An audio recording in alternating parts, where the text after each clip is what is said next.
How do I paint armor?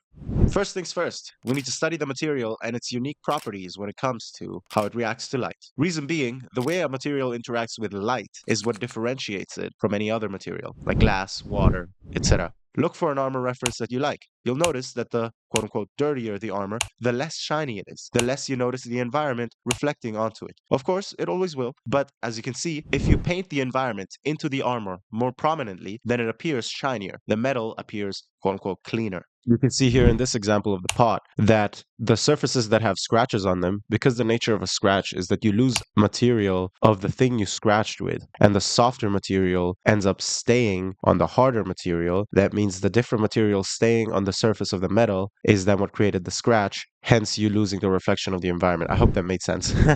In my head it does, but I hope it makes sense with the words as well.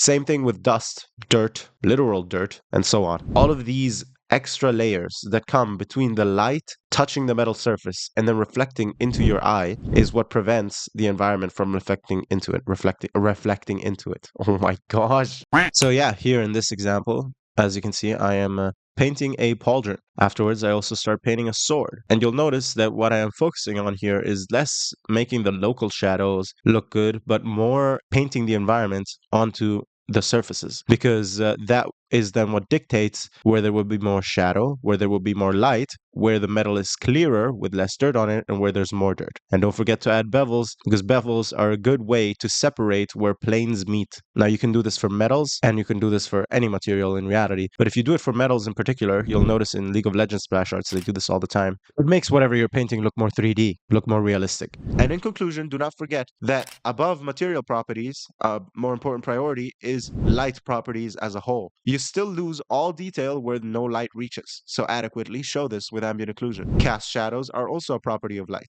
so make sure to represent that too. You will lose detail as well in a cast shadow, but obviously not as much as ambient occlusion, because some light will still reach it.